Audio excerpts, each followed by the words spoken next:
Well, again, welcome to the 26 April 2016 edition of Portsmouth This Week, the voice of Portsmouth Town Hall. Our special guests today are Mike Nott, the chaplain of VFW Post 5390 here in Portsmouth. Welcome, Mike. Thank you. And John Mangold, the past commander of American Legion Post 18. Welcome back, John. You've been on before.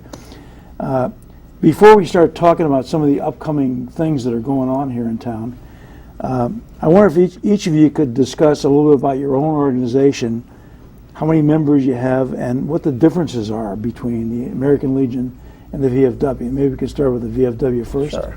So, Doug, the VFW was founded in 1899 by veterans of the Spanish-American War and the Philippine insurrection to basically have veterans take care of veterans. They have been instrumental over the years in fighting for the GI Bill in the 20th century, for Gulf War syndrome and Vietnam veterans. Currently, there's 1.7 million members, and in conjunction with their auxiliaries, they've volunteered over 8.6 million hours to America to support veterans. The mission is to foster camaraderie amongst the United States military veterans of conflicts and wars, and I think that's the main difference. If you have a campaign ribbon from the selected wars and conflicts, you are eligible for the VFW. Our post has, quite frankly, I'd say about 20 active members, but over 100 members on the books. And we are supported by the Equidnet Island Striper team that contributes quite a bit of money and time in support of the post and a very active auxiliary. Now, do you guys own the building there in We do own the building. There are two separate financial entities. It's the VFW Post, and then there's the Post Home. So the finances are split. We have an active quartermaster who manages our finances. We run a bar lounge that is open nightly, that has reasonable drinks, and we run fundraisers.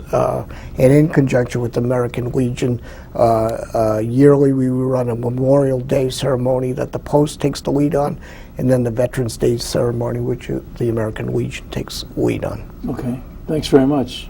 John. Hi, Doug. The American Legion was chartered in 1919 as a patriotic veterans organization, and we have 130 members, 2.4 million worldwide, and our members participate in flag ceremonies, parades, maintain the memorials, flag graves in preparation for Memorial Day, and then following that, about the middle of June each year, we do a flag retirement ceremony where we conduct the ceremony appropriately and burn the flags for retirement. We also support the Newport Junior Rifle Team. We support and conduct about every 3 or 4 months a bingo night at the Veterans Home, and we try to pick a theme for that. Okay, that's a Veterans Home in Bristol. At the Veterans Home in Bristol, yes. We also support, and we have 2 American Legion baseball teams here in Portsmouth, run by Coach Olmsnider, Dave Olmsnider. In 2 weeks, we're going to have that flag retirement ceremony, and next week we're going to have our annual meeting at the Naval War College Museum. And I would encourage our residents, if they want to go to that, is to meet the Stop and Shop at 10:30 on Saturday, and we'll get them on the base and get them to the meeting and War College Museum. It's a great place to see. Yeah. Okay, great. You guys work closely together because. Yes. Do you also use that building for your meetings, John? What we do, the American Legion doesn't have a post home anymore, and the VFW has been very gracious in allowing us to have our meetings there. We hold about 10 meetings a year, typically the first Tuesday of every month, and we try to subsidize a little bit of the expenses to open it up and close it. Well, like most volunteer organizations, you probably have a cadre of people that go to the meetings and do the work, right? Yeah. How many would you say for the American Legion? Very similar to the... you said 20, I think. Very similar in ratio. There's actually probably far less than 20 that actually do the heavy lifting. And I don't know what the resident count is. I think Mike's going to get to that in Portsmouth, but we're always looking for new members and happy to have them and Absolutely. spread the load. We want to talk about that in a second. But, you know, and I think you sort of nailed it already. How do you define a veteran? I mean, there's, both of you guys are kind of veterans organizations, but yours has to do with you have to have been in a campaign. Yes, sir. An overseas campaign. That's correct. Yes, Okay. that's it. That's mainly, I think, is the delineation mark of the two organizations. Okay. I think their goals and their support of veterans are exactly the same. The difference being, and I believe there's many American Legion members that should be eligible for the Veterans of Foreign Wars, but I certainly didn't write the charter.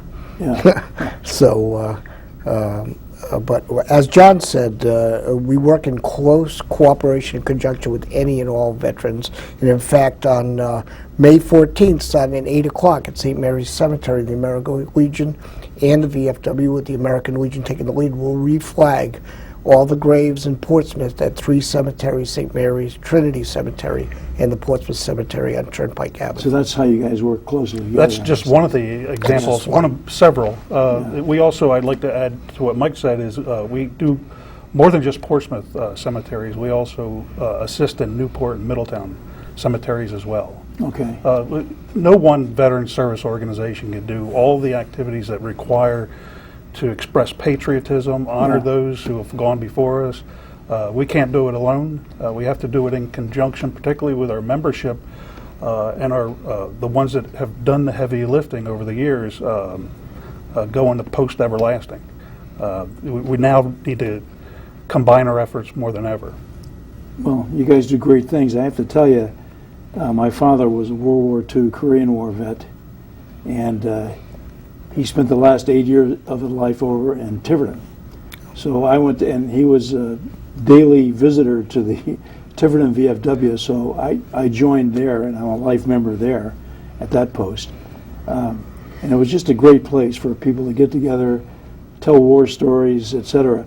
Right now, you're probably talking mostly, for you guys, about Vietnam and forward in terms of wars, right? That is correct. Yes.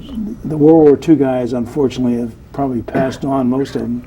There may be a few Korean War vets still out there. But I think you guys do great. And one of the benefits for being a member, let me just give you a quick look at this. This is a magazine that I get monthly, and it just keeps me cut in on what's going on in the veterans world around the country. So it's kind of valuable to have. Let me just, but the real question is, and we'll get to this, there are a lot of reasons, I think, but what would you say, why should local veterans, do you have an idea how many there are? There is anywhere between 1,500 and 2,000 local veterans in Portsmouth. In Portsmouth. And the reason I use that figure, Doug, is 2 years ago we ran a Veterans Day ceremony to honor Vietnam veterans. Previously we had done World War II veterans in conjunction with the American Legion, and one of our avid patriotic supporters, Carol Evans Carberry, Absolutely, yeah. took a lead on this. And we filled the high school auditorium with over 1,000 Vietnam-era veterans, which also included my father, who was a World War II and Korean veteran and Vietnam, and honored them with a ceremony and some memorabilia, hats and such. So I use that figure as a starting point on how many veterans, and there were many others that never came to it. Okay, so there are a lot of vets out here in Portsmouth that aren't members. That is correct. And it probably would be a good thing if they wanted to support, the causes you guys work for, to join up. So what would you say to somebody that walked in and said, well, I'm trying to decide which I should join. Why should local vets join your organizations? What's the biggest reason, you think? I don't. Well, there's not a choice on which to join. As a matter of fact, a number of American Legion members, like myself, a life member of the VFW, we do dual memberships. Again, because not one veterans organization can do it all. Right. I would say the primary reason of getting involved is to sustain the number of activities that we do as both organizations. Each of us hold scholarship essay writing contests at the high school. we have the baseball. There's a lot of exciting activities that go on out there. As people can, maybe not even join, but they can just, come to some of the events and help flag the graves, attend a flag burning retirement ceremony. It's just to sustain patriotism, and that's, as you might imagine or agree, is patriotism sometimes seems to take a back seat to many other things. Yeah. And it's our organization that likes to sustain that and elevate it. One of the ways we do that is through the Boy State. That's a pretty impressive educational program that focuses on government and patriotism. So that's what I'd say about why to join, is to stay active and keep America in the forefront. And I think, too, just to show your support for our current folks overseas. That's a great point. By joining, by helping out. One of the key issues that I've always felt, certainly in my experience with the VFW in Tiverton, was that you need more young guys just getting out of the service. And how do you go about attracting that younger crowd? I mean, my father loved the bar and the camaraderie over there, but they had time to do this. Young guys getting out of the service now, they're working, they have a family, but how do we entice those guys into coming in and supporting us? And again, I think that is one of the biggest challenges we face, John, that we bring up at our monthly meetings, is how are we going to attract the younger members who are the lifeblood of any organization? And it's no longer is it sitting around the bar shooting the breeze and having a drink with your fellows. Although that is still available. Although that's still available. I think what you have to do is tap into their sense of patriotism that led them to the military, and show them not only are you supporting them with educational benefits, with medical benefits, with guidance. We have a service officer that can entail them through the VA system, if that's what they're doing, but also that we're giving back to the community we live in through the projects that we do. Yeah. And they're really supporting their comrades who are still on active duty as well. That's correct. So I'd like to add, Doug, if I could, is that in today's age, there's hundreds of veteran service organizations that now, not to disparage what they do, everybody has great intentions, but the numbers, are now spread thin on where people want to spend their money, spend their time, spend their effort, and they're patriotic to begin with. They want to remember and honor those that are currently serving, but there's so many more veterans organizations now that dilute, so to speak, some of the core message here. The core message, and I think the American Legion, I would think that the VFW is experiencing the same. Yeah. And so, but these are the two strongest organizations with the most voice with Congress, and the longest history. And the longest history, yes. And you do things that are directly visible to people out there too. Yes. The Wounded Warriors Project is something that a lot of people support. I support them. And so it shows, I think, that there's a feeling out there that people care about our guys and our girls that are overseas. The question is, how do you tap into that on a local basis? And that's really what you're trying to do. We might be able to help here on this program. If you guys have things you want to talk about, or public service announcements you'd like me to make about what you have going on, please just let me know. Let me get to one of the basic questions here, Mike, was you were at the center of this new honor roll project. Okay. Can you talk a little bit about that? Sure, if you don't mind. And I'm going to read a little bit because, of course, my memory. So the way this come to fruition for me, Doug, was many years ago when I came back from Iraq. I took my father, who was aging at that time, but still active, who was a 60-year resident of town, but not born in Portsmouth, World War II veteran.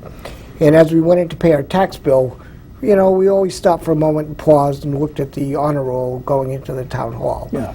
And he would see several of his friends' names there, and we started making inquiries about what was the criteria, what was the ordinance the way it was written. Because you know what, as he aged, as opposed to when I was a younger person. He never discussed his service in war or military, but when I became a war veteran, that changed. And I was able to take him to the on an honor flight that the Rhode Island Fire Chiefs go to Washington to see the World War II Memorial. And he began to question why his name couldn't be on the honor roll. The way the ordinance was written is you had to be a Portsmouth resident at the time of entry into the military, and you had to serve in a war. And through many administrations, at least 3, I tried to get that criteria, and my cry, I felt, fell on deaf ears. So when our current administrator finally got in, and we had made the effort, Rick Rainier, who was a retired Navy captain, heard this. He was all for supporting us. And over the last several months, we formed a committee, including the commander of the American Legion, Dave Duggan, Carol Evans Carberry, several other members, Carlton Johnson, our senior vice commander. We came up with a reasonable project that we thought the town council would support, which not only included Portsmouth veterans who served in war, it was any veteran who has been in this town for 10 years or more and could supply the documentation because they've contributed to town in one way or another, whether it's in town government or taxes or service to community, their service needs to be honored the same as any other veteran service. So that's how that came to fruition. Okay, now, who came up with the idea for an electronic? I did. Now, I guess I'm wondering, how does that work out? Is it going to be continually streaming or something? The way it's going to be is, one of your questions is what's going to happen to the current honor roll, and I want to assure people that is not going away. That is going to be moved to either a place of honor at the Portsmouth Library or the Portsmouth Historical Society, whoever has the most room and the way to display it. And that's a place for visibility. And that will not be until the new process is in place. How I envisioned this was when I went to several of the Washington War memorials, there are rolling screens of honor of, at the Navy Memorial particularly, you can see every member that's ever been in the Navy on a high-definition screen at the Navy Memorial. And if their bio has been submitted by themselves or their family, you can tap on the name and see what their service, where they entered, what their rank was when they retired, where they were born. And that's what I envision this project. So this will be like an interactive thing? It'll be an interactive thing when it's fully vetted out. We did not ask the town council for financial support, i.e. Mr. Rainier offered us computer assets, which we intend to use. We are going to do a fundraiser to raise a 60-inch high-definition curved screen, which will be initially attached to computer. Hopefully, when it's fully vetted out, they will be attached to some type of tablet where when a person comes into the town hall and sees the rolling names, they could stop it, maybe click on your name and see that Doug was in the Navy for 25 years and this was his accomplishment and this is where he was born. Yeah, that sounds great. And it's more, like you say, how do you get the current retired military or veteran to come into an organization? This is the way that you do it. You communicate in an updated manner. And so we'll be seeing some fundraising things from you folks, because it's obviously going to cost money, and people can help that way by Yes, supporting they this can make project. a contribution either through the American Legion, the VFW, towards that purchase of the ultra-high definition TV. That's all we're really asking for. That's mainly what we need, the other assets. Now, how can people submit their name if they have the... So if you have their name, my email address is going to be available. I will be glad to take any inquiries. They could call the VFW Post. They could call the American Legion. They could leave their name with the town clerk. And so there's many venues, but I would be glad personally to entertain any emails. Okay, but do people have to prove, for example, they lived there for 10 years? Once the name is submitted, we'll ask them to supply either a DD-214, a military record of service, a 10-year resident. We can vet that through the tax records. So if you've been a resident in town, you've paid your taxes for 10 years, we can find out. It sounds like it'd be something up Carolyn Evans Carberry's. She's my great lead at that person. kind of She's stuff. great at that type of thing. Yeah, So she's great. we're hoping to have a year, and so the ordinance has been approved. It's currently rewritten and available. We're going to post it on the VFW. We have a weekly newsletter that goes out to post. We're going to post it on that so people can look at the criteria, and we encourage them to bring their names forward. Okay. Now, that should also be on the town website. That should also, yes, be on the town's Okay. website. I know Mr. Rainier's been on vacation. I'm not sure he's been able Yeah, to he just get it got on there. back, Yeah, so yeah. he's busy. So- But people who are already VFW members are, all you have to prove is you lived in Portsmouth for more than 10 years. Right, unless you were born in Portsmouth when you entered military service. I was born in That's- San Diego. I was a Navy Well, kid, my son. And that was my father, the issue I had with getting my Yeah. father's name on there. He was born in Groton, Connecticut, and went in World War II at 17. Yeah. But when he settled and retired and was stationed, he was in Portsmouth for over 60 years. Yeah, I had the same issue with my 91 dad, years. so I know what you mean. By the way, who is responsible for that table setting? It's really classy, I think. That in is the town hall when the you walk missing in. man table is VFW and American Legion Yeah. co-project. Yeah. And when Mr. Rainier again came in as the town administrator, we felt there was nothing up there to. Yeah, no, it's very it's good. It's touching, and I think I'd like to see some local restaurants start doing that. I mean, it would make sense to honestly a me great idea. because they can share a little space to honor our veterans. Anyway, that's just my issue, I guess. The National Day of Prayer is coming up next Thursday, I guess, here Yes. in Portsmouth. And can you explain a little bit about that and what you guys are going to be doing? So the National Day of Prayer is run by the American Legion, the VFW, and other military organizations. And what it is it's a 12 o'clock service all across the country to provide prayers for our current retired veterans and also for our country, for the protection of God over the country. Okay.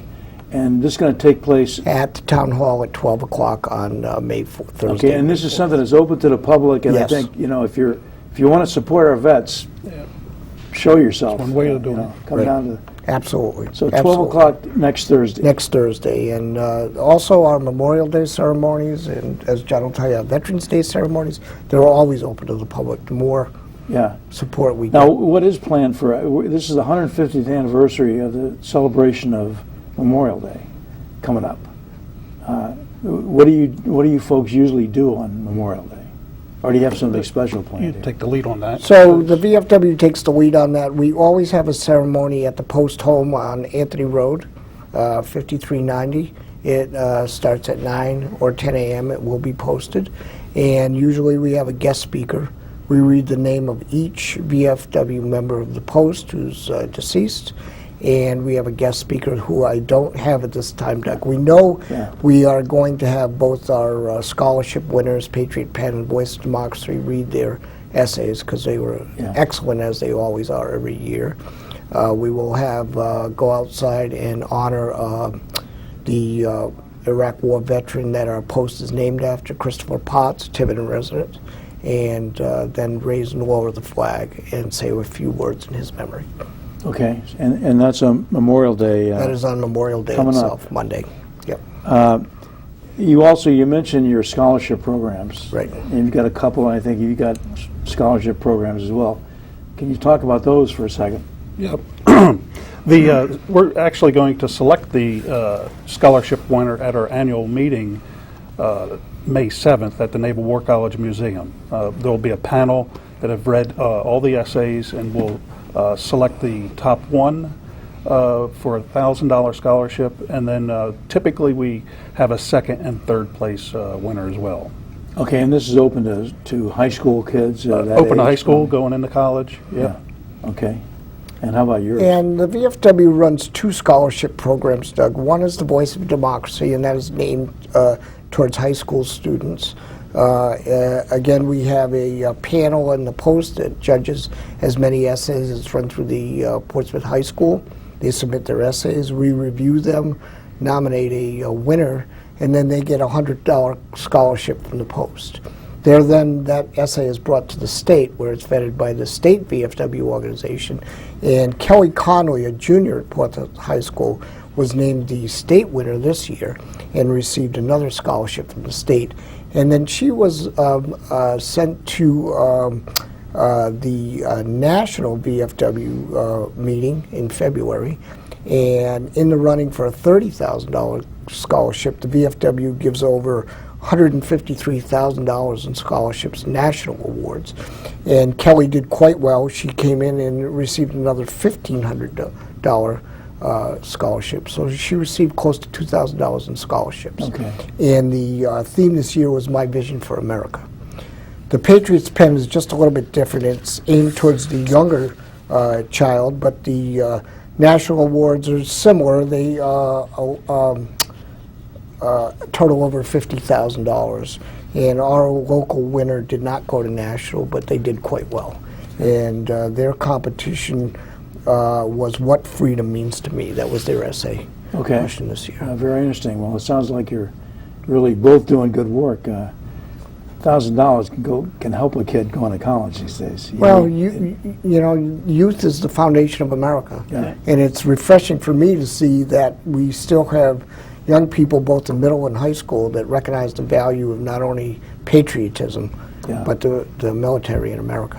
You know, we're getting close to a couple minutes to go here, and there's a couple things I wanted to hit on. One, what about assistance to veterans trying to get jobs coming out of the service, or to try and improve their jobs?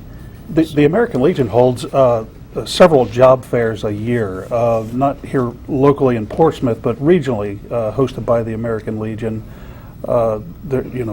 We certainly encourage and ask the community to consider veterans first if hiring. Okay. They bring such an awfully tremendous amount of energy, talent, experience, maturity that I'm sure any company would welcome. Yeah.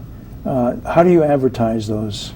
Do you newspaper, for example, to find out about these job fairs? Mostly it's all on the web nowadays. We don't necessarily advertise through the American Legion website, but the American Legion does sponsor job fairs. Okay. And the VA in association, the VFW in association with the VA runs job fairs yearly. Their Operation Stand Down, which is mainly targeted towards homeless veterans, also supports job fairs. And veterans should know there's a website called USA Jobs, where any government job in whatever career you're in, there's an ability to get a veteran's preference when you're applying for a job, and the VFW and the VA can help with that. Okay, that's good advice. One final question here is, what do you see for legislation up there in Providence for our veterans this year? Well, there are 10 bills targeted towards veterans this year, and yesterday there was a Senate hearing about the military tax exemption, which for me is a particular issue because I think we lose too many veterans in this state due to the fact that we tax their military pensions. It seems to be a large amount of support, a little concern in the comments I read today in the Providence Journal from the Speaker of the House, who felt that it was targeted toward elite, quote-unquote, military officers. It is not quoted towards elite military officers. It is targeted to all military veterans who get a military pension. That's where the bills are targeted for. And there's a House hearing next Wednesday on those bills. So people might want to call their legislator and put the pressure on them. Yeah. Okay, gentlemen, we're out of time. Thank you very much for joining us. Thank you for having I give us. you the Thanks for having invitation to us. come back anytime you like. Great. That's it for me, Doug Smith, signing off. See you next time.